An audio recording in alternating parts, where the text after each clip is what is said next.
นถือข้อ7กับข้อ8เนาะข้อ7แม่นการจัดอันดับคุณภาพการจัดอันดับคุณภาพใช้สำหรับจัดอันดับข้อมูลหรือผลงานต่างๆของนักเรียนแล้วจึงให้คะแนนตามภายหลังครูบ่ควรให้คะแนนทันทีเพราะจะเฮ็ดให้มีความผิดพลาดการจัดอันดับคุณภาพนี้มักจะใช้ในบางวิชาที่ให้คะแนนยากหรือบ่ควรให้คะแนนโดยตรงเช่นวิชาหัดแต่งร้องเพลงแต่งหูศิลปกรรมศิลปะและการปฏิบัติอื่นๆวิธีการให้คะแนนปฏิบัติดังนี้เนาะตัวอย่างวิชาศิลปกรรมครูให้นักเรียนแต้มหูซัดหูหมักไม้เครื่องในเงินหัวเนาะให้แต้มหูชนิดเดียวกันให้เวลานักเรียนแต้มหลังจากนั้นเก็บมาไว้โต๊ะครูให้นักเรียน2 คนออกมาจัดประเภทของหูการจัดประเภทของหูอาจจะเป็น3 5 7หรือ9กลุ่มเนาะตามความเหมาะสมเลยครูให้นักเรียนเรียงลำดับในแต่ละกลุ่มแต่1ขึ้นไปตามความเหมาะสมเนาะและเรียงผลงานทั้งหมดครูให้นักเรียนเอาอันดับชี้ของนักเรียนแต่ละคนไปเทียบคะแนนตามที่ครูกำหนดไว้คะแนนติด10แต่กำหนดเนาะอันนี้มีสูตรเด้เนาะตำแหน่งอัตราส่วนน้อยของผลงานเนาะตำแหน่งอัตราส่วนของผลงานจะมีสูตรเด้เนาะอันดับชี้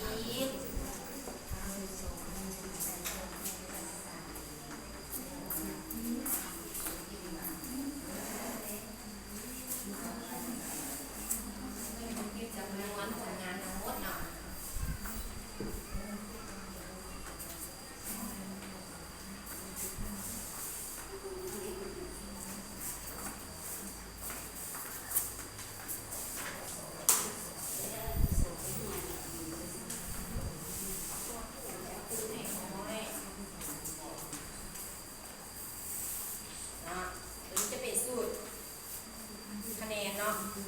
ต่อไปแม่ตัวอย่างเนาะมีตัวอย่างหูของเท้านี้ถูกจัดอยู่ในอันดับที่4จำนวน15หูเขาสามารถคิดไล่ตำแหน่งอัตราส่วนน้อยได้ดังนี้เนาะมาเบิ่งสูตรต่อ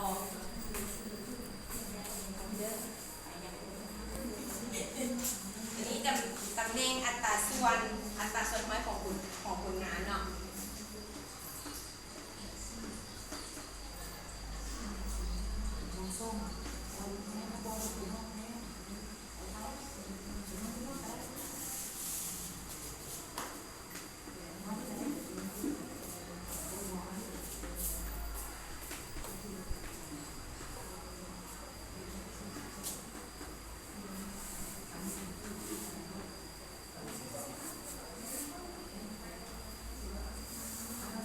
ตัวอย่างการคิดไล่เนาะมีแค่ซ้ำนี้เนาะจากนั้นนำเอาไปเปรียบเทียบกับอัตรากับตารางเนาะอัตราส่วนน้อยของผลงานเป็นคะแนนมีตารางให้เบิ่งเนาะแต่มันก็ยาวสิบ่เขียนเนาะต่อไปแม่นหัวข้อต่อไปเลยข้อแบบสังคมมิติข้อกอวิธีสร้างสังคมมิติการสร้างสังคมมิติมี2วิธีคือ 1. การศึกษาบุคลิกลักษณะแม่นการให้นักเรียนเขียนชื่อเพื่อนภายในห้องตนเองแบบปิดลับให้ตรงกับคำถามของครูแล้วครูเอาคำถามและครูเอาคำตอบเรานั้นไปสอบหาความทีเพื่อศึกษาเบิ่งว่าการพัวพันภายในห้องเป็นแนวใดตัวอย่างเป็นไผเป็นคนใจกว้างหลายที่สุดที่หน้า2ไผควรจะเป็นคณะห้องไผ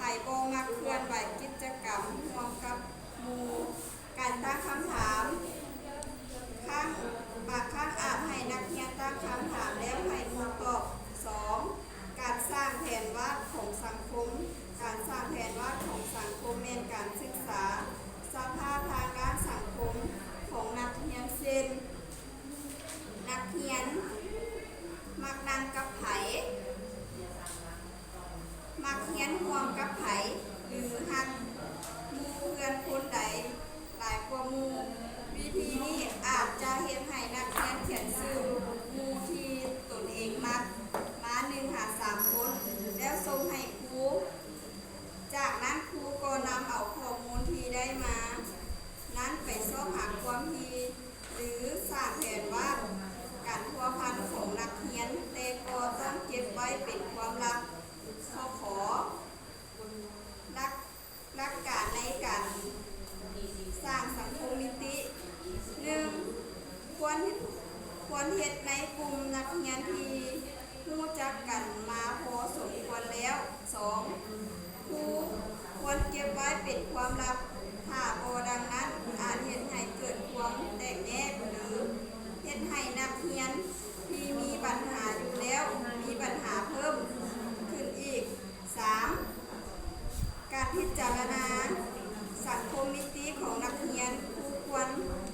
สนใจนักเรียน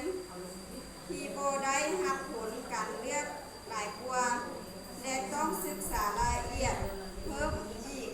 เพื่อสอบหาวิธีแก้ไขเพอนักเรียนแต่ละคนมีปัญหาแตกต่างกันหมายเหตุสังคมมิติของนักเรียนจะบ่คงตัวตลอดบางครั้งมีการเปลี่ยนแปลงไว้ดังนั้นควรศึกษาสังคมมิติของนักเรียนใหม่ในช่วงเวลาอันเหมาะสมมาฮอดนี้การรายงานของเขาของครูซีกับเบิร์นนอตขอขอบใจ